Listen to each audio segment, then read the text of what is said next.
Udah, Bang. Aduh, your connecting stabil.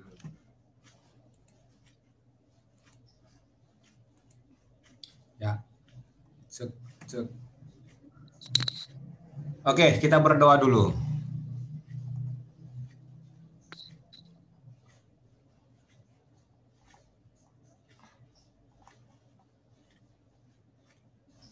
Yuk, kita berdoa. Bapa, kami bersyukur padamu untuk anugerah-Mu bagi kami.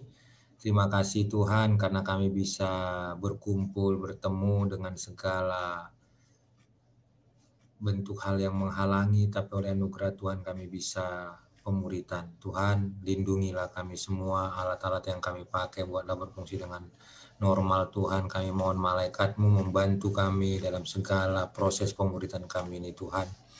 Demikian juga dengan pemuritan Kareni Tuhan kepada anak-anak Sidikalang. Terpujilah nama Tuhan, segala pujian, hormat, syukur kemuliaan hanya bagi-Mu, dalam nama Yesus kami berucap syukur. Amin.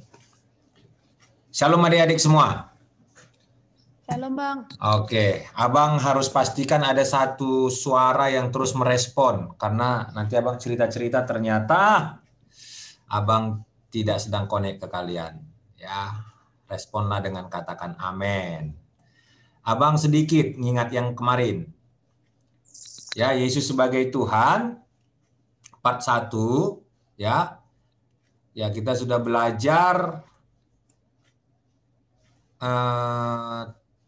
Galatia 2 ayat 20. Abang udah terangkan ini dengan jelas sekali. Kristus yang hidup di dalam kita itu punya arti yang luar biasa. Ya, tidak ada pengajaran agama lain yang cerita tentang seperti kekristenan ini. Ini luar biasa ini rahasia yang luar biasa. Ya. Baru Efesus 2 ayat 1 sampai 2. Ini juga luar biasa sekali bagaimana Kristus Allah memberitahu kepada kita bahwa kita tidak lagi hamba dosa. Kita sudah hamba kebenaran, ya. Kita tidak lagi terikat dengan dosa. Kita sudah mati sekalipun kita masih suka juga melakukan, tapi kita sudah punya kesadaran bahwa itu salah dan sudah ada sudah ada kekuatan batin untuk menolak itu. Itu anugerah. Ya, Roma 12 ayat 2 mengatakan, jangan kamu menjadi serupa dengan dunia ini, tetapi berubahlah oleh pembaruan budimu, sehingga kamu dapat membedakan manakah kehendak Allah, apa yang baik, yang berkenan kepada Allah, dan yang sempurna. Ini juga luar biasa. Ya, Tuhan memberitahukan kita bahwa kita juga harus memakai akal budi kita yang berubah. Banyak membaca, semakin banyak kita tahu, semakin bagus nanti perubahan kita. Semakin tahu kita tata krama, semakin bagus kita bersaksi. Ya, jangan ikutin kata-kata orang yang bilang kalau ikut ke Kristen itu jangan pakai otak katanya. Oh, salah. Kalau nggak pakai otak, mau kemana kita taruh? Masa Tuhan menciptakan otak sia-sia? Harus dipakai. Dijadikan otaknya pintar, ya, baca banyak buku, cari sumber-sumber pengetahuan, sumber-sumber sejarah kekristenan, pelajari, ya, pelajari sehingga kita bisa mengerti bagaimana cara hidup yang benar. Pelajari Alkitab, jika ada waktu pelajari bahasa aslinya. Ya, pembaharuan budi, pemikiran. Semakin bagus pemikiran kita, maka kita akan makin tahu bagaimana kita harus bertindak. Karena sikap hati pertama di hati kita itu sudah Tuhan taruhkan roh untuk hidup lebih baik. Hanya pertanyaannya bagaimanakah hidup yang lebih baik? Maka perlu dipelajari. Ya, keinginan untuk hidup lebih baik, roh sudah ada di sini. Hati nurani sudah diaktifkan, sudah disensitifkan, sudah murni. Cuman bagaimanakah untuk hidup yang lebih baik, tata krama, tata cara, etika itu dipelajari. Makanya berubah sesuai dengan pembaruan akal budi. Ya, kita harus mengalami pertobatan, berbalik dari jalan yang salah dengan melalui perubahan pikiran, ya.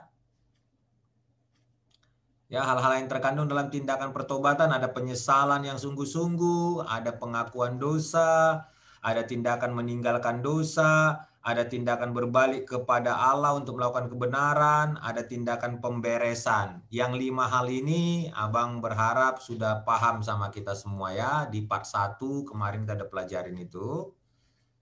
Ya, arti ketuhanan Kristus juga menurut Alkitab, siapakah Yesus Kristus itu?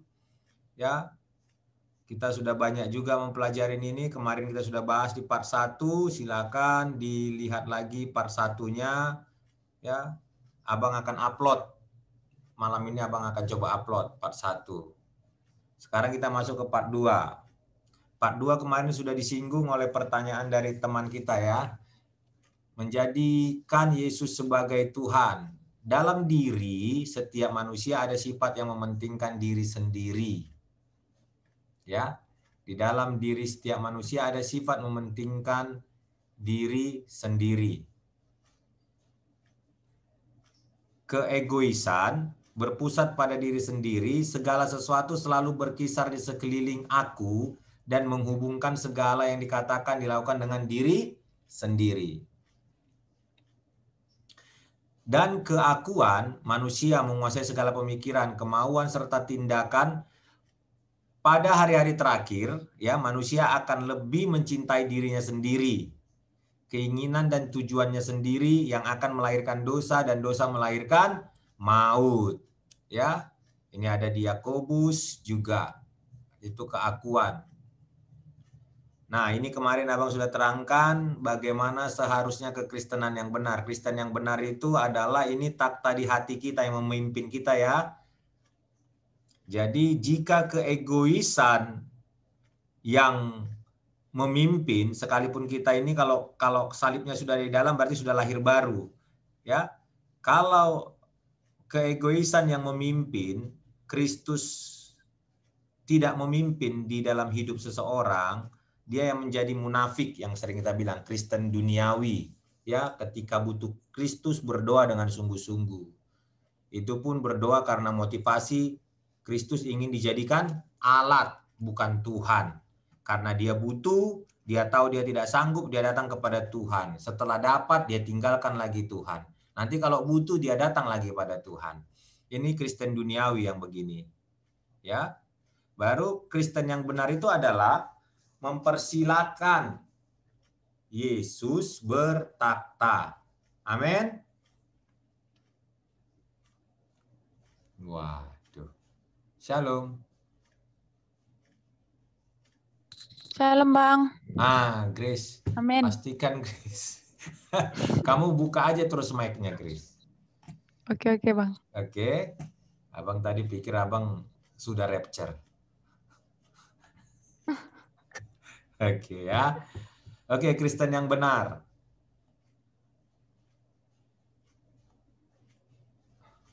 Nah, menjadikan Yesus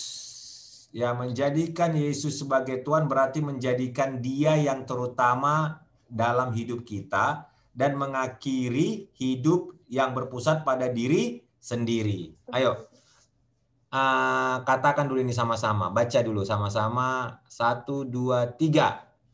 Menjadikan Yesus sebagai Tuhan berarti menjadikan Dia yang terutama dalam hidup kita dan mengakhiri hidup yang berpusat pada diri sendiri. Iya. Jadi kalau kamu bertanya cita-citamu apa, Grace? Maka mulailah Grace bertanya pada Tuhan. Tuhan, apa cita-citamu? Kamu menciptakan aku untuk apa? Sebenarnya waktu kamu menjadikan aku di tanganmu, tujuannya apa? Gitu loh. Ya. Dan akhir hidupku nanti mau seperti apa, Tuhan? Gitu. Mau martir jenis apa aku ini? Ya, gitu lah. Mau seperti apa aku saksinya, Tuhan? Ya gitu. Jadi sering-sering sekarang ya adik-adik di pemuritan kita ini bertanyanya begitu ya, Tuhan, aku ini maunya seperti apa? Ya. Nanti Tuhan akan bangkitkan talenta-talenta baru padamu, hal-hal yang kamu tidak punya bisa jadi punya oleh karena apa? Tujuan Tuhan yang semakin hari semakin besar. Kapasitasmu makin diperbesar karena kamu nurut. Kalau nggak nurut, dikecilin, bahkan tidak ada. Ingat 5 talenta, ingat juga 2 talenta dan 1 talenta. Kalau tidak dikembangkan, diambil. Tapi kalau dikembangkan, ditambahkan. Kan dia harusnya dapat 10, tapi ditambahkan 1 lagi kan. Talenta yang tidak dia punya, jadi dia punya. Nah, itu kekuatan dari kekuatan apa Bang bilang ini ya? Kekuatan dari mengerjakan apa yang Tuhan perintahkan. Kan Tuhan titipkan talenta, perintahnya apa? Kembangkan itu. Itu perintahnya. Dan yang 5 mengerjakannya, langsung mengerjakannya. Yang 2 langsung mengerjakannya. Yang 1 langsung mengerjakannya. Mengerjakan apa? Gali lubang. Ya, menyimpan. Ya, jadi menjadikan Yesus sebagai Tuhan berarti menjadikan Dia yang terutama dalam hidup kita dan mengakhiri hidup yang berpusat pada diri sendiri. Jadi pemuridan kita nggak berpusat pada diri sendiri lagi ya. Apa yang harus menjadi prinsip orang Kristen? Ya, ini kita sedang membahas ini, Adik. Kita sedang membahas ini, menjadikan Yesus sebagai Tuhan ini, kita sedang membahas Kristen yang benar. Apa yang harus menjadi prinsip orang Kristen? Ya. Oh, masuk Paribana Bang. Feni Cynthia Sianturi.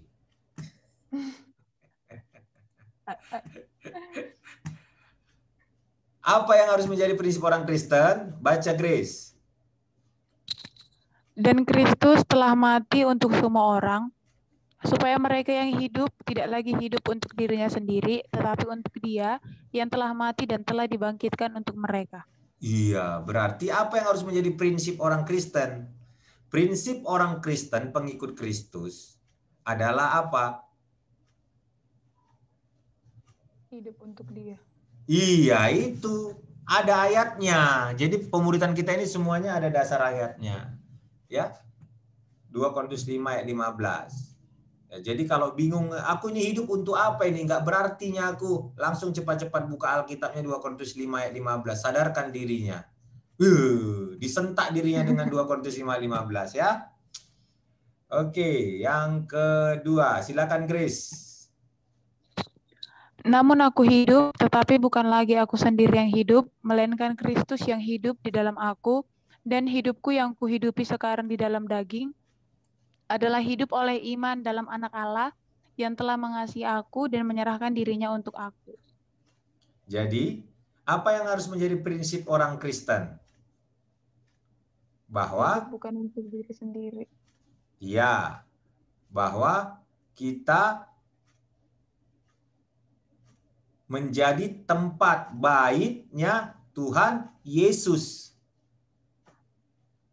Ya. Oh, itu hal yang besar sekali. Gak ada agama yang mengatakan, agama lain atau apapun yang mengatakan Yesusnya ada di Tuhannya ada di dalamnya. Semuanya jauh. Makanya mereka jauh. Gitu loh. Tapi Kristen dekat. Disebut, dipanggil Bapa. Berdoa tidak usah jauh-jauh. Dalam artian Bapa itu tergapai. Kenapa? Karena ada di dalam kita. Yesus ada di dalam kita. Ya. Jadi apa yang menjadi prinsip orang Kristen? Ya, hidup oleh iman. Ya, hidup oleh iman. Iman yang percaya bahwa ya Tuhan Yesus mengasihi kita sampai-sampai menyerahkan hidupnya untuk kita, dan Tuhan Yesus sendiri pun tidak meninggalkan kita. Yesus ada di dalam kita. Jadi kalau Yesus ada di dalam kita, maka tidak ada yang tidak bisa dilakukan oleh seorang Grace. Maka tidak ada cita-cita Grace, cita-cita Tuhan yang Tuhan taruhkan pada Grace yang gagal. Karena Allah turut bekerja dalam segala sesuatu mendatangkan kebaikan. Ya. Ya, kita tahu sekarang. Ya, kita tahu sekarang, bukan dulu-dulu ya, sekarang aja lah. Kita tahu sekarang bahwa Allah turut bekerja dalam segala sesuatu untuk mendatangkan kebaikan. Bagi siapa? Jangan lupa, bukan bagi semua orang. bagi mereka yang terpanggil. Jadi kalau Grace, siapa lagi yang ada di sini ya? Kalau Grace, Freli, Tia, Devi, Genti, Genti baru Sianturi juga toh. Devi Sianturi. Banyak kali kalian Sianturi. Nunut, Maria, ya Sinta, ya. Jadi kalau menyadarin akan hal ini, ya, kalau kalian menyadari bahwa Tuhan itu bekerja bersama dengan orang-orang yang sedang mengerjakan panggilannya, karena itu ayatnya. Itu ayatnya. Coba abang buka Roma. Ini ya, abang ganti lusernya.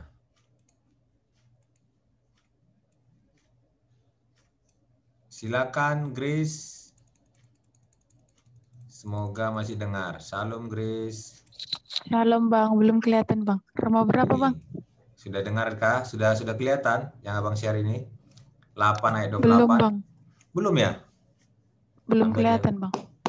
Ya, Roma 8 ayat 28.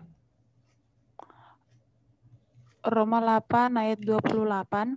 Kita tahu sekarang bahwa Allah turut bekerja dalam segala sesuatu untuk mendatangkan kebaikan bagi mereka yang mengasihi Dia, yaitu bagi mereka yang terpanggil sesuai dengan rencana Allah. Iya.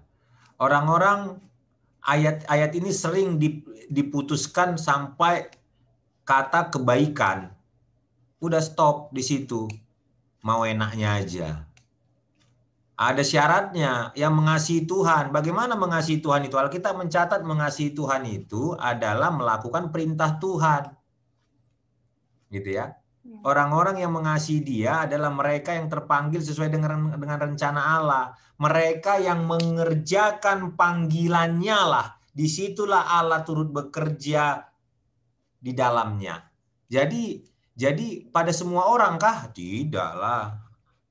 Kalau pada semua orang cukup ayat itu sampai dikata kebaikan. Udah selesai. Kita tahu sekarang bahwa Allah turut bekerja dalam segala sesuatu untuk mendatangkan kebaikan. Stop. Udah.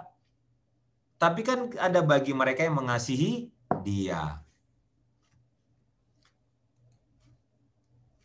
Kembali kita ke topik kita. Jadi Kristus ada di dalam kita. Dan itu sangat dahsyat. Nanti renungkanlah ini ya. Kristus ada di dalammu. Sangat dahsyat itu. Kamu bersama dengan Allah. Apa yang Yesus katakan supaya dilakukan kepada setiap orang yang mau mengikuti Dia? Apa yang Yesus katakan supaya dilakukan kepada setiap orang yang mau mengikuti Dia? Lukas 9 ayat 23. Silakan Grace. Ini abang suruh kamu membaca supaya abang bisa dapat respon ya. Nyambung atau Bang. tidak? Lukas 9 ayat 23.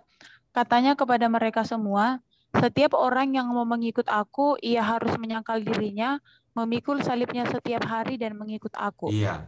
Jadi apa yang harus apa yang Yesus katakan supaya dilakukan kepada setiap orang yang mau mengikuti Dia? Apa? Pertama? Harus menyangkal diri, memikul salib setiap hari. Iya. Baru bisa ngikut Tuhan. Jangan dibalik, aku mau ngikut Tuhan. Sangkal diri? No. Mikul salib? Oh, no.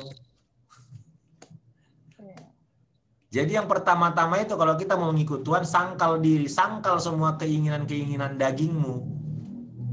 Ketika kamu pingin tidur yang waktunya untuk saat teduh, sangkal itu, aduh, tapi pingin tidur Tuhan, saat teduh. Tapi pingin tidur Tuhan, saat teduh, pilih mana? Menyangkal keinginan untuk tidur, peluk bantal guling lagi dan membangun pulau yang baru di bantal, atau memilih apa? Memilih kita bersujud, berlutut di hadapan Tuhan dan bernyanyi. Saat pagi hariku datang lagi, walaupun ditambahkan dengan begini, datang lagi menghadap Tuhan dan Awal-awal nggak apa-apa, tapi jangan sering-sering menguapnya. Ke kamar mandi dulu. Ya, kamar mandi dulu. Cuci muka dulu pakai sabun, ya. Sekalian membersihkan segala bentuk yang menempel. Ya. Jadi sangkal diri, pikul salib.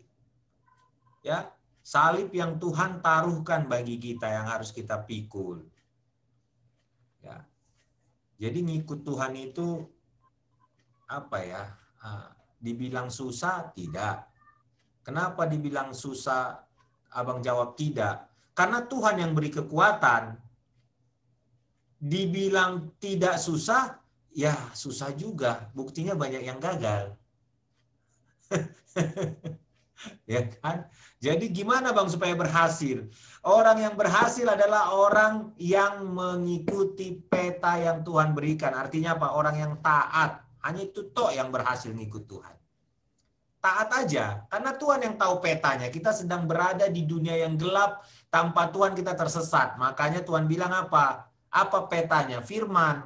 Karena di Mazmur 105 kan bilang ini, firman-Mu pelita bagi kaki, terang bagi jalan. Jadi petanya ya firman, tapi banyak orang yang mengikuti Tuhan, nggak mau baca firman. Tersesatlah.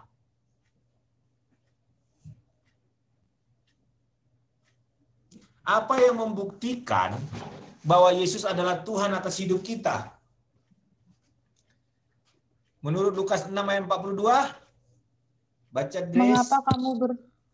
Mengapa kamu berseru kepadaku, Tuhan, Tuhan, padahal kamu tidak melakukan apa yang aku katakan? Iya. Kalau Grace, kalau Tia, Devi, Jenti, ya Nunut, Maria, Putri, Sinta, kalau kalian ini bilang bahwa Yesus adalah Tuhanku bertakhta atas hidupku, maka apa buktinya dilihat orang? Apa buktinya? Iya, melakukan. Makanya di Lukas 6, Tuhan tegur. Mengapa kau berseru padaku, Tuhan, Tuhan, padahal kamu tidak melakukan apa yang aku katakan. Jadi kalau kita berkata, Tuhanku adalah Engkau, ya Tuhanku. Maka buktikan dengan apa? Dengan kita menuruti apa yang Tuhan kita katakan. Cuman gimana kita menurutinya kalau kita tidak tahu? Gimana kita bisa tahu kalau kita tidak membaca? Gimana kita bisa tahu kalau kita tidak memahami apa yang kita baca? Jadi perlu belajar firman Tuhan. Ingat, abang garis bawahi belajar. Nggak sekedar membaca. Aku bacalah 1-2 pasal, yang penting sudah aku lakukan.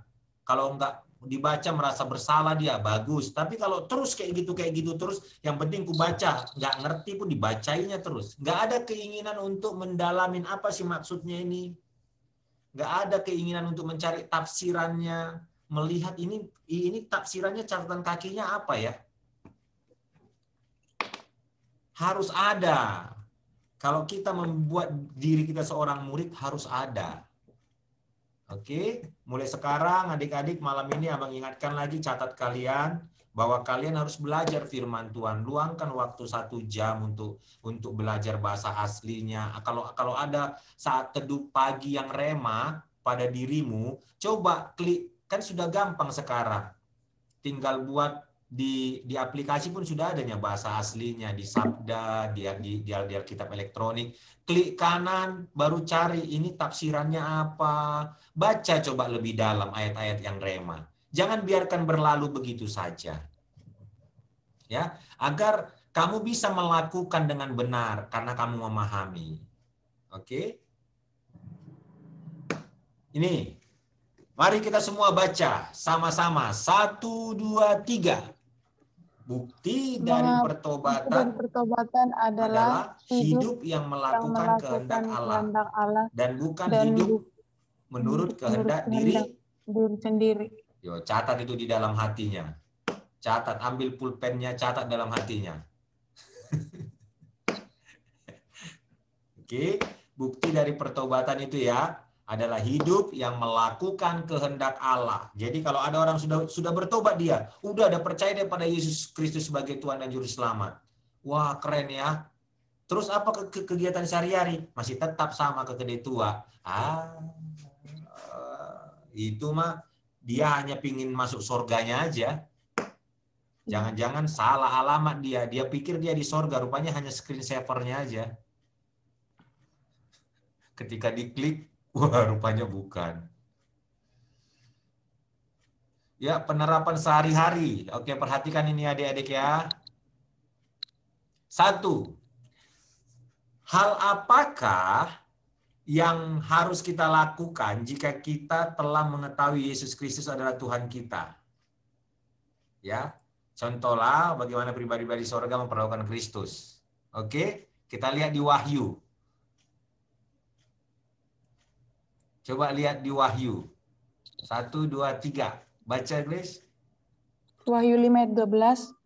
Katanya dengan suara nyaring, anak domba yang disembelih itu layak untuk menerima kuasa dan kekayaan dan hikmat dan kekuatan dan hormat dan kemuliaan dan puji-pujian.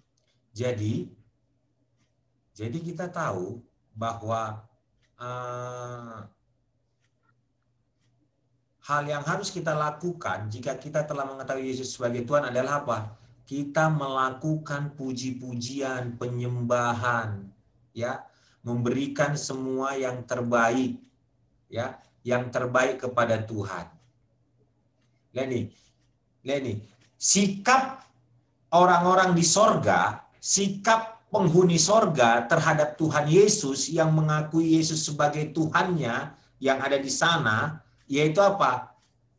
Memberikan kuasa atas hidupnya. Kau yang berkuasa atas hidup kami, kekayaan kami semuanya adalah milikmu, hikmat kami, kepintaran kami itu karena Engkau, kekuatan kami karena Engkau ya Tuhan Yesus, kehormatan kami tidak ada itu semua hormat bagimu, kemuliaan bagimu, puji-pujian bagimu. Jadi kalau di bumi ini kamu IP-nya 4, itu untuk Tuhan. Tanya Tuhan, kemana aku perginya Tuhan ya? Karena apa? Hikmat itu untuk Tuhan dikembalikan. Kalau kamu kaya, kamu punya banyak harta, kamu punya banyak uang, tanya Tuhan, Tuhan kemana ini mau kubuat? Karena kekayaanku untuk Tuhan. Karena sorga menunjukkan cara yang benar menyembah Tuhan adalah seperti apa? Seperti itu, kau layak Tuhan. Semua kuasa yang kami punya ini nggak ada, itu untukmu. Semua kekayaan yang kami punya ini, duit kami ini nggak ada punya kami ini untukmu. Hikmat yang kami punya, kepintaran, jurusan kami yang keren ini, IP kami yang 4, pekerjaan kami yang luar biasa ini, semuanya untuk kemuliaan-Mu. Kekuatan kami ini juga untuk-Mu. Semuanya milik-Mu. Kehormatan yang kami dapat di tengah-tengah teman-teman kami ini juga bagi kemuliaan nama-Mu. Amin. Mana caranya? Caranya adalah pastikan apa amanat agungnya Tuhan kita kerjakan dengan tenaga, dengan alat, yaitu kuasa yang ada pada kita, kekayaan yang ada pada kita, hikmat, kepintaran yang ada pada kita, jabatan yang ada pada kita, kekuatan yang kita punya, kehormatan di tengah masyarakat yang kita punya, kemuliaan yang kita punya, semuanya itu kita pakai untuk mengerjakan amanat agung, untuk membentuk pemuritan, untuk membangun generasi. Itulah namanya kita memberikan apa yang ada pada kita tadi, kuasa, jabatan, kepintaran, karir, hikmat. Semua yang kita punya itu, itulah namanya memberikan kepada Tuhan. Karena apa? Karena semua yang kita punya itu kita pakai untuk amanat agung. Kita pakai untuk menunjukkan betapa Tuhan itu hidup di dalam kita, sehingga semua orang di sekitar kita ngelihat Yesus di dalam kita. Begitu deh. Itulah penerapan sehari-hari. Jadi kalau kamu sekarang dokter, kamu sekarang jurusannya keren-keren, elektro, semua jurusan yang keren-keren lah. Abang dulu waktu kuliah jurusan abang keren kali, ditakutin orang. Jurusan yang keren-keren itu pakailah untuk kemuliaan Tuhan. Dapat kerjaan nanti yang bagus, pakailah untuk kemuliaan Tuhan. Kalau dibilang gini, Tuhan hidupku kupakai untuk kemuliaan-Mu. Kuserahkan bagi kemuliaan namamu. Simpelnya apa? Realnya apa yang kita lakukan? Pastikan kita penginjilan dengan bidang yang kita punya. Misalnya kamu kerja di bank. Pastikan kamu jadi kesaksian di sana, jangan korupsi. Kedua, ketika ngomong sama teman-temanmu, pastikan kamu tahu masalah teman-temanmu supaya bisa kamu bawa doa. Baru ketika dia datang curhat kepadamu, berani memperkatakan solusi bahwa ada kuasa dalam nama Yesus. Itu namanya bahwa kita memberikan pekerjaan kita untuk kemuliaan Tuhan. Tidak harus dirimu turun ke ladang misi, enggak. Itu pun bagian dari misi. Ada orang-orang yang terpanggil meninggalkan semuanya jadi full timer, iya. Tapi ada juga orang-orang yang full heart, totalitas hatinya. Waktu dia kerja di bank atau dia jadi dokter atau dia jadi PNS. Atau waktu kalian jadi mahasiswa, Tuhan, mahasiswaku ini bagi kemuliaan namamu. Tunjukkan dengan melakukan pemuritan, bagi waktumu. Tapi nggak ada waktuku bang, bohong. Padat kali bang, bohong. Karena bukan kamu aja yang kuliah, abang pun kuliahnya. Tapi kami di negeri bang, abang pun di negerinya. Benar-benar nggak ada waktuku bang, karena aku juga harus cari duit. Abang juga asistennya dulu, dosen. Semua bisa dikerjakan. Kalau ada kemauan, pasti bisa pemuritan. Amin. Amin. Itu namanya memberikan untuk kemuliaan Tuhan. Ya. Menjadikan Yesus sebagai Tuhan dalam segala bidang kehidupan dapat dilihat dalam gambar ilustrasi di bawah ini yang abang sampaikan tadi. Perhatikan, hobinya, waktu, karir, pendidikan, ya, pergaulanmu, oke, pernikahan, masa depan, semuanya ini roda ini deh. Kalau roda ini berputar dengan kencang yang terlihat porosnya. Kalau semuanya diarahkan untuk Yesus, maka yang terlihat Yesus. Waktumu kau pakai untuk Yesus. Kamu hobimu berenang. Tapi di kolam berenang pun ketika kamu lihat orang, lagi sudah selesai berenang, lagi ngobrol sama orang, selalu ceritanya tentang menanyakan apa masalah orang itu. Kamu tanya ke Tuhan, Tuhan, ini orang apa masalahnya ya Tuhan? Pasti Tuhan beritahu. Masalahnya begini. Itu menunjukkan kepekaan kita ya. Pasti Tuhan beritahu. Ini masalahnya begini. Oh iya Tuhan. Waktu ajak ngomong baru bilang, ih Bapak kayaknya punya masalah ya begini. Ih kok tahu? Iya bisa saya doakan Pak. Saya seorang Kristen. Tapi nggak apa-apa saya doakan Pak dengan saya kayak. Ya didoakan. Waktu berdoa kamu ucapkan terima kasih Tuhan Yesus karena Engkau juru selamat kami yang saat ini hadir. Ya, ada masalah Bapak ini, tolonglah Tuhan Yesus Bapak ini. Ya, amin. Jadi sahabat, mana ada orang yang menolak didoain?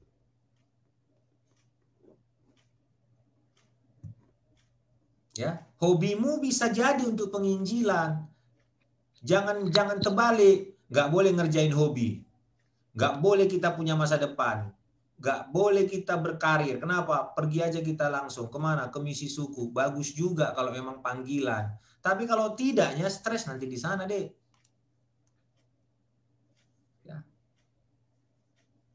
Kalau dalam misi itu yang abang pelajarin, ada bagiannya untuk sender, mengirim.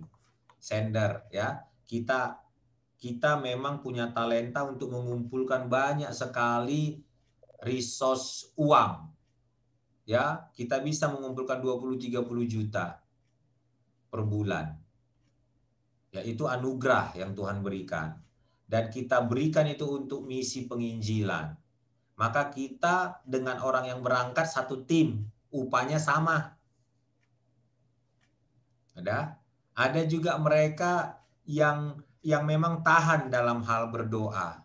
Jadi mereka tahan untuk menyebutkan satu demi satu nama-nama penginjil, dan itu rutin tiap jam atau tiap 3 kali dalam satu hari dia sanggup menyebutkan nama-nama ULB. Kita nggak sanggup itu. Ya, tidak banyak orang, dan dia memang pendoa dan dia berdoa. Maka yang berdoa, yang pergi sama upahnya. Itu bagian. Tapi ada yang memang dia punya talenta untuk cepat bergaul, punya kemampuan itu, dan dia berani masuk ke tempat-tempat yang orang lain tidak berani, dan dia bisa seperti bunglon. Ya, dia bisa berbaur dengan cepat dan sampai intinya tanpa disadarin orang sudah diinjili. Ada orang yang memang begitu cekatan di situ. Dan memang dia kalau disuruh cari duit nggak ada hatinya. Nah, orang-orang seperti ini kita bantu duitnya. Memang nggak ada kemampuannya untuk berentrepreneur, untuk bekerja, enggak. Kemampuannya apa? Membangun hubungan aja. Dan ini dibutuhkan oleh orang-orang yang pintar cari duit. Ya, yang hatinya misi tapi dia tidak ada dorongan yang kuat untuk pergi tinggal di desa-desa. Karena apa? Langsung gatal kulitnya. Nggak bisa dia. Maka saling bekerja sama lah. Intinya kan suku itu terselamatkan. Ya. Jadi menjadikan Yesus sebagai Tuhan dalam seluruh bidang, masa depan, karir, pendidikan, pergaulan. Ada anak yang pintar kali bergaul, bisa gabung kemana-mana. Ya dimanfaatkanlah, itu kan anugerah Tuhan. Pakailah itu untuk menyatakan Injil. Jangan jadi sungkan menceritakan Injil. Kenapa? Nanti ditolak aku, jadi nggak bergaul kami. Ya, kalau karena kau menceritakan Yesus dan kau ditolak, nggak usah sedih. Gitu. Karena yang ditolak bukan dirimu, yang ditolak Yesus. Maka kamu harus berdoa sama orang-orang itu. Kenapa? Karena dia sudah menolak Tuhan. Terus kemana dia pergi kalau dia menolak Tuhan? Kan kasihan. Dan dia temanmu. Kamu harus berdoa lebih keras lagi untuk dia. Kenapa? Karena dia berani kali dia nolak Tuhan. Preman kali dia. Lebih preman dari semua penjahat yang ada di neraka. Nolak Tuhan dia. Preman yang paling berani itu kan yang nolak Tuhan itu. Tuhan aja ditolak. Jadi doakanlah dia. Luar biasa keberaniannya itu. Oke ya. Jadi apa keahlianmu? Kalau kamu pintar main bola, jangan tinggalkan. Di tengah-tengah sudah lagi istirahat main bola, cari waktu. Ada orang yang punya masalah, dekati, jangan cuek. Kenapa kamu harus mau mencapekkan dirimu untuk ngurus masalah orang lain? Karena itu ada kesempatan untuk mengabarkan Injil. Paham ya? Oke. Salah satu cara untuk mengetahui apakah kita telah dikendalikan oleh Tuhan adalah melalui pertanyaan-pertanyaan berikut ini. Tanyakan pada dirimu ya, dan diriku juga. Apakah saya bersedia melakukan apapun yang dikehendaki Kristus dalam seluruh bidang kehidupan saya? Apa jawabanmu, Grace? Ya. Dengar ya Tuhan Yesus, itu jawabannya. Oke. Yang kedua, apakah saya sanggup bersyukur kepada Allah atas apapun yang mungkin terjadi dalam bidang tersebut? Apa jawabanmu, Grace? Iya. Betul ya. Apapun yang kau alami tetap ucapkan syukur. Ada lagunya tuh, bersyukur selalu. Itu keren tuh lagunya. Yang lain bertanya juga ya. Untuk yang ini. Ya, Nunut dan Maria. Coba tanya dulu sama kalian berdua, saling bertanya dulu kalian. Ya. Bertanya dulu kalian. Siapa lagi nih? Freli. Bertanya dulu kalian. Sinta Butar-Butar. Bertanya dulu ya. Benar enggak gitu loh. Oh, Bobby juga. Silakan bertanya juga Bobby.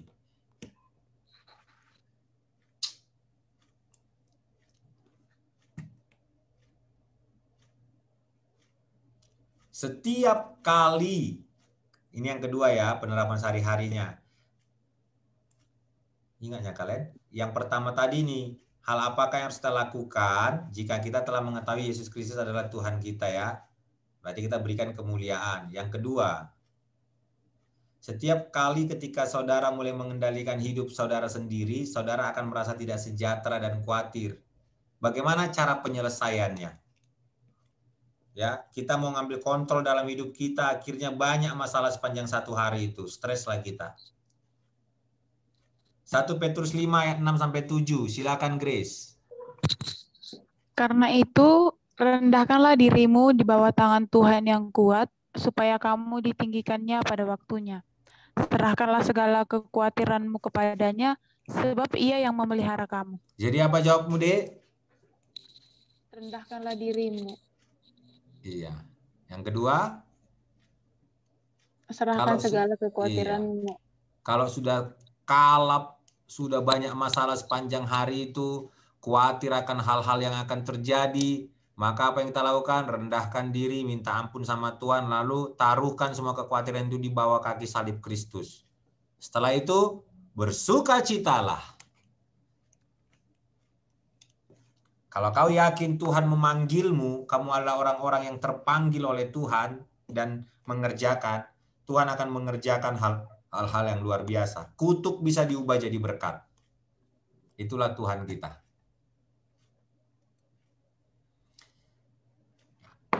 Mari kita diskusi. Ya, semua abang berharap buka mic-nya. Semua berbicara. Bagaimana seharusnya kita melakukan aktivitas hidup sehari-hari? Yuk, silahkan. Dari apa yang sudah Bang sampaikan part 1 sama part 2. Ya. Part 1 sama part 2. Ya. Coba cerita dulu. Saya mulai dari ayat tuntunannya nanti nih. Ya, bahwa kita diskusi dulu tentang ini. Bagaimana kalian memahami ya apapun yang kamu perbuat, perbuatlah dengan segenap hatimu seperti untuk Tuhan bukan untuk manusia. Dan Lukas 9 ayat 23. Katanya kepada mereka semua, setiap orang yang mengikut aku ia harus menyangkal diri, memikul salib dan mengikut aku. Kita diskusikan dulu bagaimana seharusnya cara kita melakukan aktivitas hidup sehari-hari berdasarkan 2 ayat ini. Oke, saya kembali lagi ke ruangan yang benar. Shalom. Aduh. Shalom. Grace.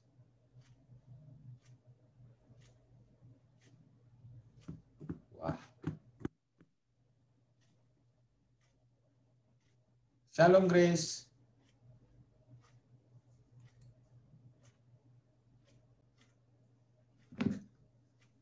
Shalom Grace.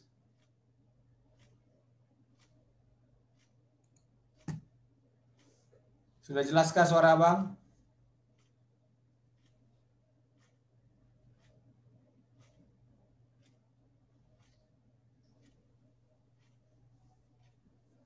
Shalom.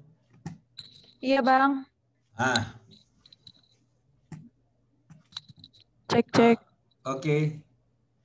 Sudah Bang. Sudah jelas ya. Suaraku nggak kedengaran ya Bang? Suaramu udah jelas kok.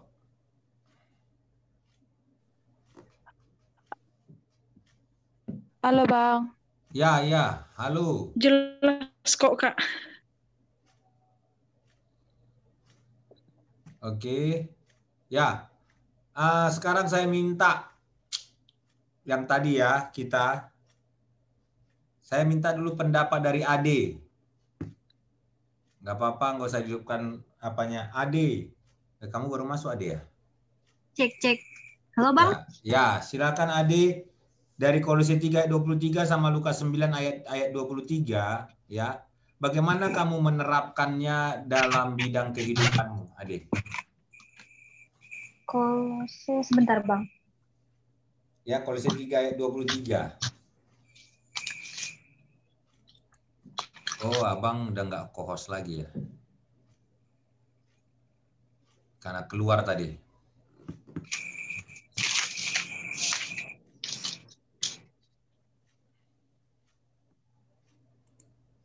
Oh, Cek. ya, silakan Ade. Kalau menurut Ade ya, Bang, dari Nah, apa yang Ade implementasikan dari yang Kolose 3 ayat 23 ini, di mana ketika segala sesuatu yang Ade kerjakan, baik itu perkuliahan Ade ataupun kegiatan Ade sehari-hari itu perbuat dengan senang hati atas dasar bahwa apapun yang terjadi itu Tuhan selalu ada, karena apa yang diberikan sama kita itu bukan arti tidak ada manfaatnya, tidak tujuannya, tapi semua itu benar-benar rencana Tuhan. Jadi apa ya, kayak misalnya nih saat ini Ade dipersulitkan dengan banyak tugas, banyak juga kegiatan organisasi, tapi Ade nggak pernah menganggap kalau oh ini artinya Tuhan mempersulit hidup saya, oh berarti ini Tuhan uji saya supaya saya itu makin jatuh. Enggak, Ade tahu karena Tuhan itu pasti punya tujuan di mana masa depan nanti pasti nanti lebih dari hal ini. Jadi Tuhan itu lebih sekarang tuh kayak oh karena Tuhan tahu masa depan Ade itu lebih dari ini, jadi Tuhan memberikan kesempatan, memberikan Ade untuk bisa merasakan sebelum nanti kedepannya Ade merasakan yang lebih berat lagi. Itu dari Ade, Bang. Oke, thank you Ade untuk pendapatnya, keren.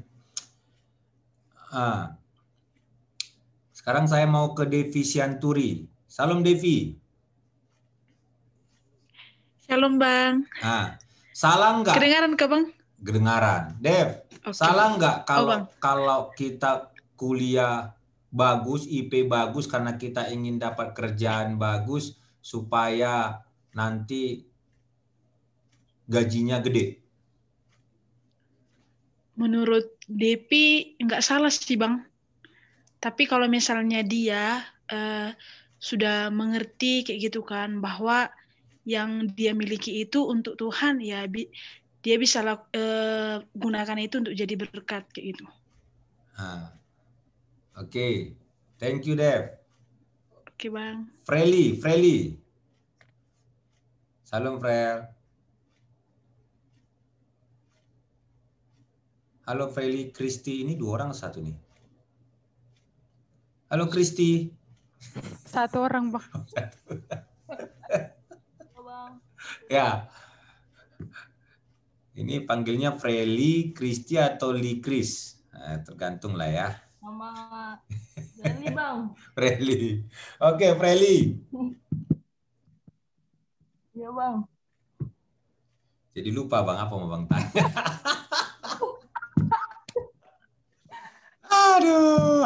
Aduh, inilah memang ya. Benar-benar lupa. Mana tadi ada tuh. Gawat ini.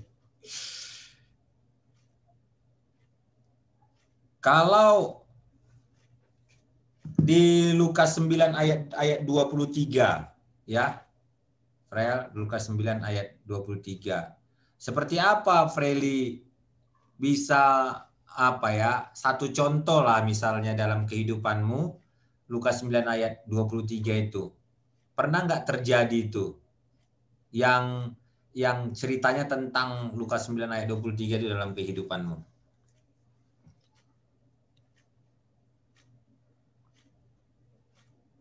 Bang, mohon maaf tadi terputus, maksudnya nggak terlalu jelas gitu, Bang. Sorry. Semoga jelas ini ya. Lukas 9 ayat 23 ya. Lukas 9 ayat 23. Jelas, Frer? Suara Bang? Wah. Shalom. Grace? Oh, Wah, hilang suaranya. Putus-putus ya. Kita harus berdoa ini untuk PT Telekomunikasi Indonesia. Lukas 9 ayat 23 berbicara tentang sangkal diri, pikul salib, dan ikut Tuhan. Ya. Menurut Ferry, bukan menurut Ferry pernah nggak mengalami hal ini?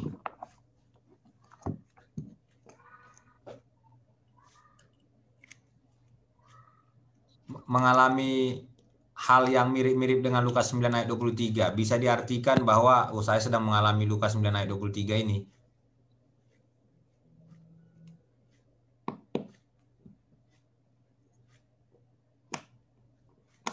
Halo, Frel.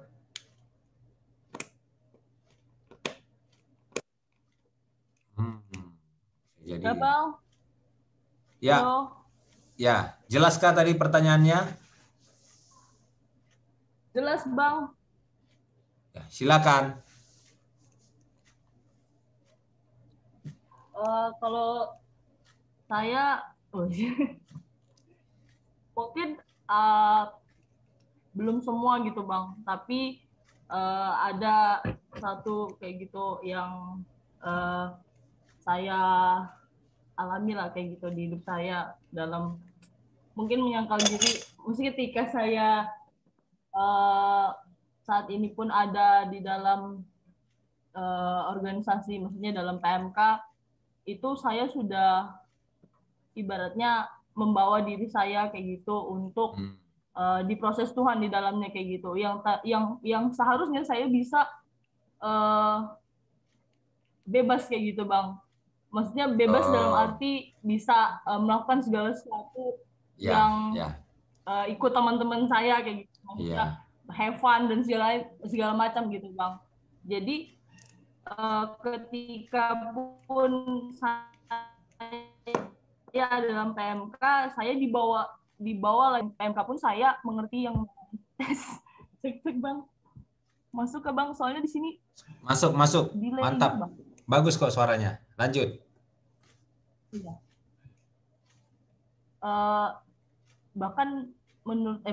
Bahkan ketika saya ada di PMK pun saya mengenal yang namanya pemuridan itu Bang. Jadi ya saya pun baru mengetahui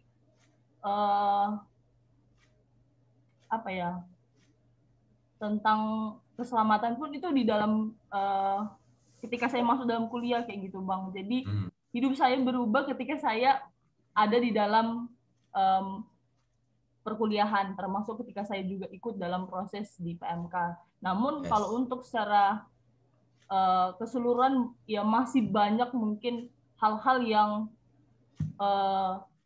sulit gitu Bang. Ya ketika pun juga kayak mau saat teduh misalkan gitu. Itu contoh kecil gitu kan Bang. Masih ada hal-hal kecil kayak gitu yang sulit kayak gitu Bang. Itu sih Bang dari saya. Ya keren. Abang Abang garis bawahi tentang salah satu contoh yang real penyangkalan diri itu adalah bisa kita having fun sama banyak teman-teman, tapi kita memilih untuk membangun kerohanian kita dengan terlibat di PMK.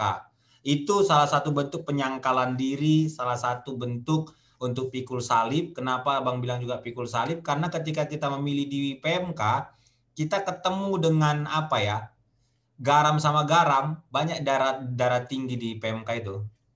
Ya kan? Gudang garam di situ, ketemu, baru terang sama terang, silau kita semua. Gini-gini kita semua, silau. Karena anak-anak terang kumpul di situ.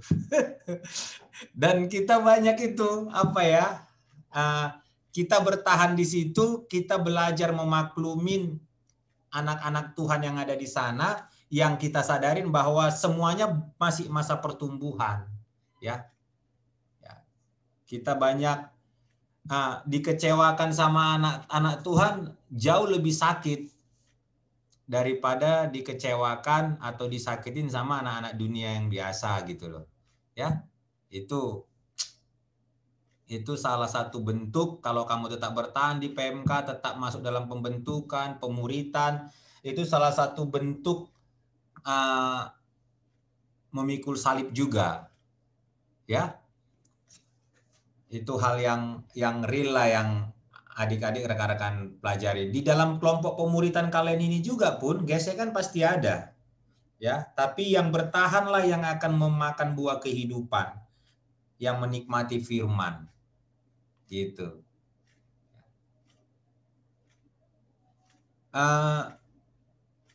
Tanpa nyambung tadi ke pendapat Devi Sianturi tentang yang abang bilang tadi, perlu nggak mencari uang dengan banyak? Uang memang bukan segalanya ya. Kristuslah segalanya. Tapi terkadang ya, dengan adanya uang kita bisa jauh lebih maksimal untuk mengerjakan pelayanan dengan adanya uang. Ya, jadi uang itu adalah budak yang paling luar biasa bagusnya. Tapi dia kalau kita jadikan tuan atas kita, dia paling kejam. Kalau kalian jadikan dia tuan, maka kalian nggak punya waktu untuk yang lain. Kalian akan cari dia terus, sembah dia terus, habis waktunya ke situ. Hal yang sama dengan nilai IPK. Itu hamba yang paling bagus itu. Karena ketika IPK kalian bagus, tapi bukan untuk disembah, tapi bagus, maka kalian gampang bersaksi ke yang lain. Itu hamba yang bagus. Tapi kalau sampai IPK segalanya bagi kalian menjadi tuan, maka kalian akan kehilangan momen-momen berorganisasi. IPK nggak segalanya. Ya. IPK penting nggak? Penting. Penting banget. Itu menunjukkan kualitasmu. Kamu bertanggung jawab nggak dengan studimu? Sudah maksimal nggak? Kemaksimalanmu ditunjukkan dari maksimal nggak IPK-mu. Tanggung jawabmu terhadap pendidikan, terhadap setiap mata kuliah ditunjukkan dari apa? Ditunjukkan dari nilainya. Ya, tapi kalau kamu sadari misalnya kamu dapat nilai C, tapi kamu sudah maksimal di situ, maka bersukacitalah dengan nilai itu. Nggak perlu ngulang-ngulang, kalau menurut abang ya, nggak perlu ngulang-ngulang. Toh kamu sudah maksimal di situ. Yang paling sedih adalah kita bisa sebenarnya maksimal dapat A, tapi kita dapatnya C. Itu sama dengan kita nggak bertanggung jawab. Ya, kalau kita menjadikan Kristus sebagai Tuhan kita, maka banyak pertobatan-pertobatan yang kita lakukan dalam kehidupan kita. Salah satunya adalah menyia-nyiakan waktu. Ya. Ini abang ingatkan sama berapa orang kalian ini? Ya, sekitar 12 orang. 12 lah ya. Abang ingatkan kepada semua adik-adik. Seringkali di KMK itu banyak kita melakukan dosa dalam hal waktu.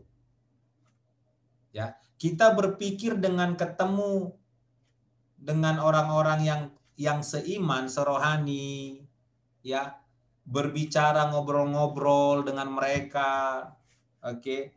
Habis waktu di sana, kita bilang bahwa kita anak pelayanan karena ada di KMK terus pelayanan.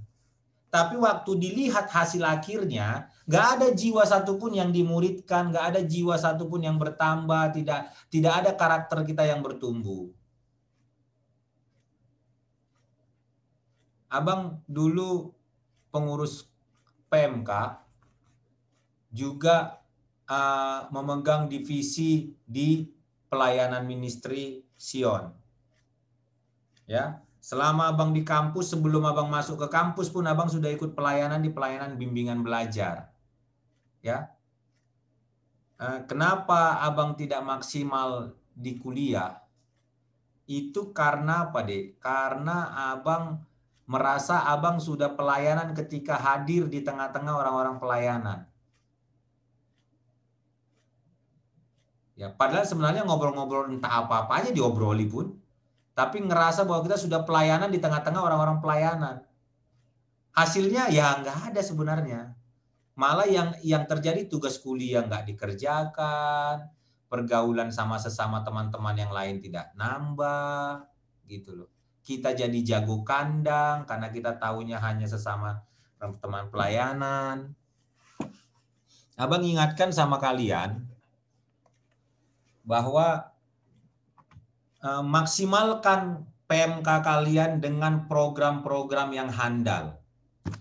Program-program yang bisa cemerlang, yang membuat nilai KMK kalian sekualitas dengan himpunan-himpunan mahasiswa yang lain. Untuk hal-hal itu, nggak apa-apa kalian sibuk, dalam tanda petik mungkin berkorban kuliah. Nggak apa-apa. Kenapa? Karena secara kuliah kamu banyak kurang sedikit, tapi kamu banyak dapat secara memanage satu program. Itu sangat dibutuhkan untuk masa depanmu setelah keluar dari kampus. Halo, suara Bang masih terdengar jelas? Masih. Ya. Itu sangat-sangat dibutuhkan. Ya.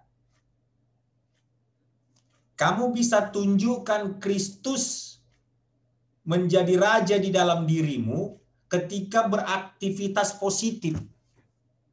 Baru terlihat dia.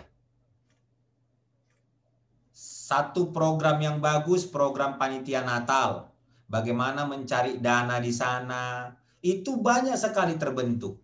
Ikutinlah itu. Program Pasca, panitia Pasca.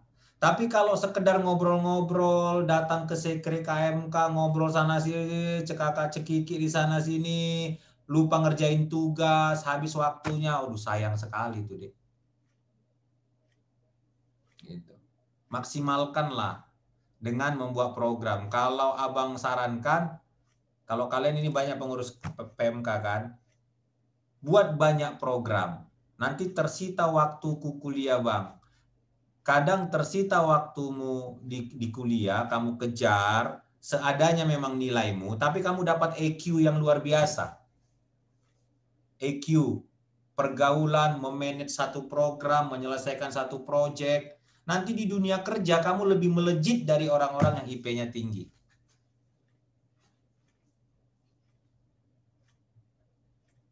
Itu yang abang mau sampaikan ke kalian. Ya, adik-adik semua. Ya, itu yang tidak ada menasihatin abang dulu waktu abang kuliah. Ya.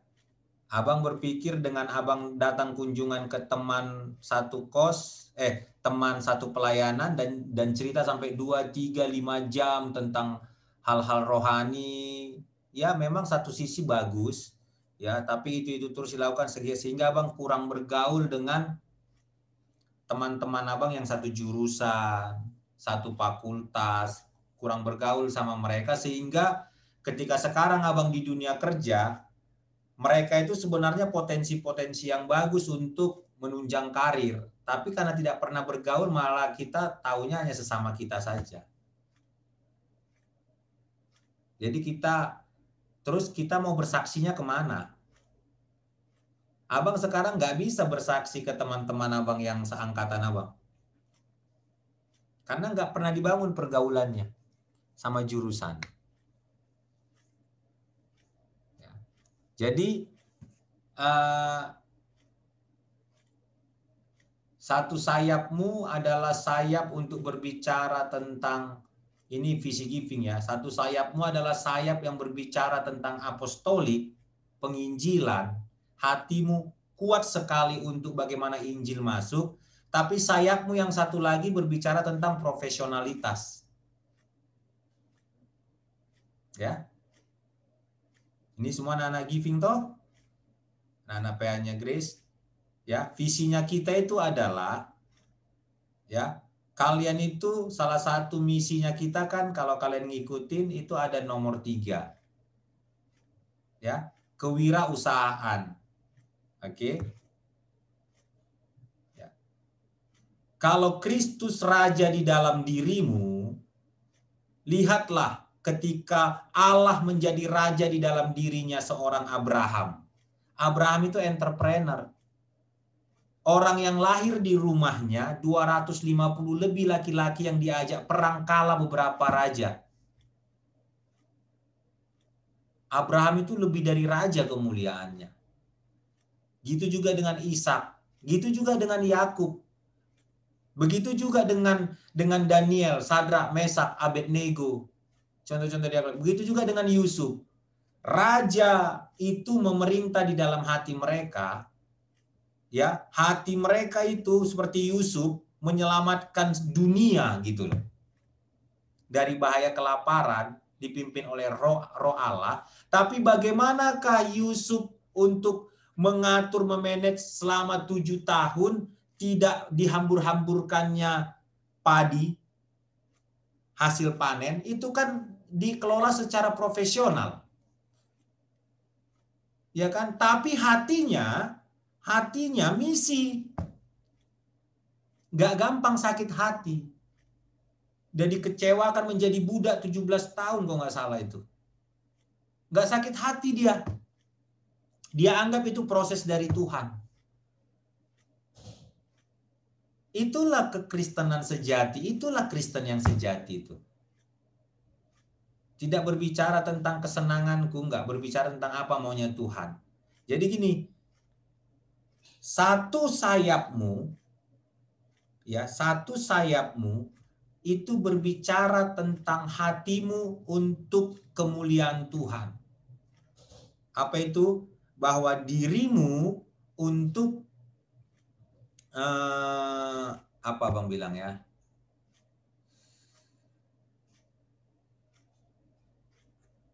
Amanat agung, Habakuk 2 ayat 14 bilang begini, bumi akan penuh dengan pengetahuan akan kemuliaan Tuhan seperti air menutupi dasar laut. Artinya, Indonesia akan penuh dengan pengetahuan akan kemuliaan Tuhan. Itu menjadi tujuan kita selama kita hidup. Misinya. Oke? Tujuan. Tapi untuk membuat itu tercapai, kita harus bergerak dengan satu sayap lagi. Profesional. Ya. Kita harus menjadi seperti Bapak yang bisa kesaksian. Ya. Dokter yang mantan menteri kesehatan. Baru Pak Jonan yang membuat luar biasa, membalikkan dari ruginya PT Kereta Api menjadi untung bermiliar-miliar yang tidak mungkin tapi mungkin dia balikkan. Sehingga apa? Sehingga orang-orang mulai mengerti bahwa ini orang anak-anak Tuhan gitu loh. Hati Pak Bambang Yonan adalah hati misi. Kenapa? Karena dia memberangkatkan banyak orang untuk belajar sehingga dia dikenal sebagai bapak di kalangan karyawan. Bapak, oke? Belajar. Udah? Tapi bisakah Pak Bambang Yonan menjadi bapak kalau nggak ada profesionalnya, kepintarannya memanage? Nah, Abang ingatkan ini kan anak-anak kuliah semua toh. Pastikan ilmu di kampusmu itu kamu ambil, serap semua. Tapi hatimu dilatih terus untuk penginjilan. Ya, jangan berat sebelah. Oke, kembangkan dua-dua sayapnya. Ini anak-anak givers yang ada di kampus. Oke, adik-adik semua, kembangkan. Dan untuk membuat dua sayap ini bisa bergerak dengan bagus, ya, bergerak dengan bagus, kamu harus jadikan Yesus di dalam hatimu menjadi raja. Kenapa? Karena untuk mengembangkan sayap profesional, banyak harga yang harus dibayar. Minimal waktu tidur, waktu main, seperti yang Freli bilang tadi. Ini masa-masanya badanmu untuk having fun memang. Jalan-jalan, hangout gitu loh. Itu ditiadakan. Baca buku, belajar. Amin. Dan satu lagi apa? Ikutin persekutuan, pemuritan seperti ini. Dengan dua ini kamu jalanin terus, ya, hatimu untuk Tuhan, tapi skillmu juga naik dengan luar biasa. Biasa memimpin, menyelesaikan proyek-proyek selama mahasiswa, ya. Belajar untuk rendah hati, mau belajar kepada senior. Ya, tapi niatmu selalu bagaimana seniorku, adik-adikku, semua orang mengenal Yesus. Kamu isi kamu dengan keahlian, banyak baca, saya yakin, ya, kamu menjadi generasi berikutnya orang-orang seperti Pak Jonan, ya, seperti Pak Luhut Panjaitan, ya, Pak Luhut Panjaitan cinta Tuhan, tapi bagaimana dia memimpin begitu luar biasanya, apa ya, bidang yang begitu luas, semua disasar beliau dan berhasil. Pasti karena apa? Banyak baca, banyak dari dulu ngerjakan proyek, dilatih dari perkara kecil dan setia menyelesaikannya sampai ke perkara-perkara besar, profesional, skillnya nggak kalah dengan skill orang-orang sekuler, tapi hatinya murni, bukan lagi untuk memperkaya diri, tapi untuk bagaimana bangsa ini biar bagus. Dan dia dikenal sebagai orang Kristen, anak Tuhan. Ya, banyak di zaman kita ini orang-orang yang bisa kita jadikan teladan. Ya, kuncinya di mana? Di pertobatan tadi, adik-adik semua. Bertobat dari menyia-nyiakan waktu, bertobat dari pinginnya keakuan, keegoisan, pingin hangout kemana-mana, yang penting aku mau hidup hanya sekali, ya manfaatkanlah. Itu orang yang gagal.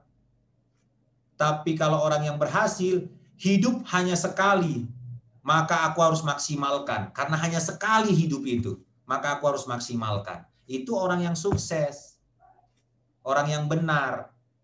Tapi kalau orang yang gagal, yang calon-calon gagal, hidup hanya sekali, mari kita nikmati selagi muda. Nah, itu orang yang gagal. Sama-sama yang dilihat hidup hanya sekali. Tapi bagaimana orang berhasil menanggapi hidup yang hanya sekali itu, bagaimana orang yang calon gagal, pecundang menanggapi hidup yang hanya sekali itu. Beda. Ya.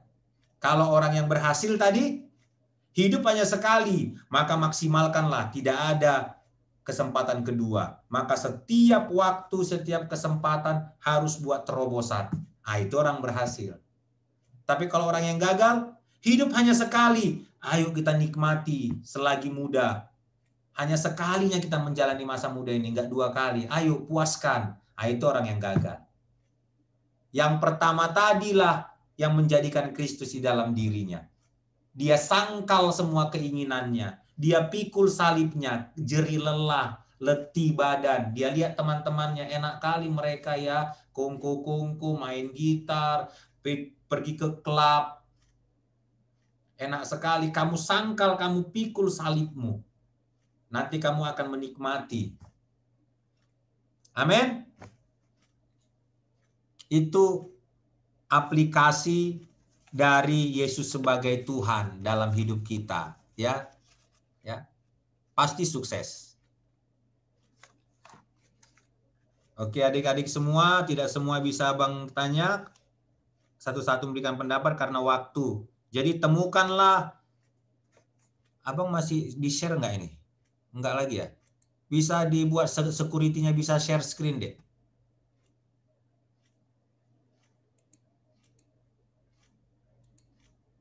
Abang share screen terakhir.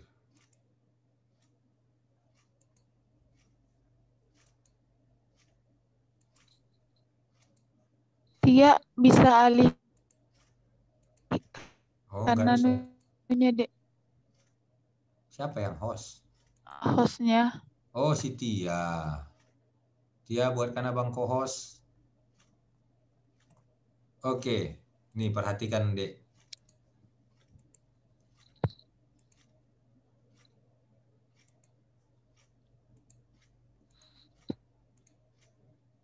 Ya, komitmen kita ini yang terakhir ya. Apa kira-kira bidang hidup dalam dirimu, diri kita yang belum dikendalikan oleh Tuhan? Coba cek. Apa kira-kira bidang kehidupanmu? Apakah waktu saat teduhmu atau waktu belajarmu kamu masih sulit untuk fokus?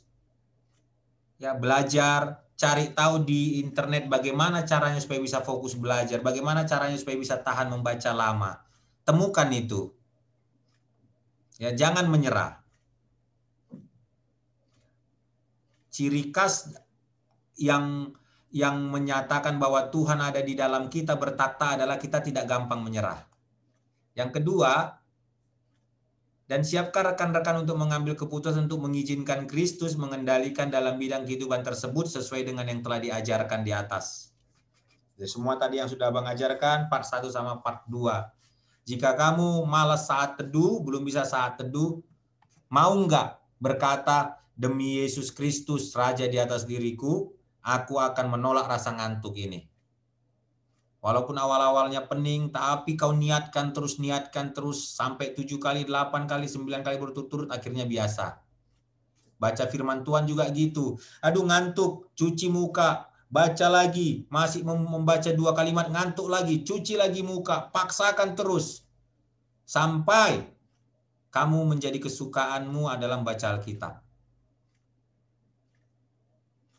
Itu bagian dari menjadikan Kristus di dalam diri kita menjadi raja. Kita sangkal semua maunya daging. Ya. Hal-hal yang baik yang daging kita tolak, kita sangkal itu dan kita ikutin tetap. Kita perintahkan daging kita yang nolak ini, kita perintahkan untuk tetap mengikuti maunya kebenaran. Amin. Kita berdoa.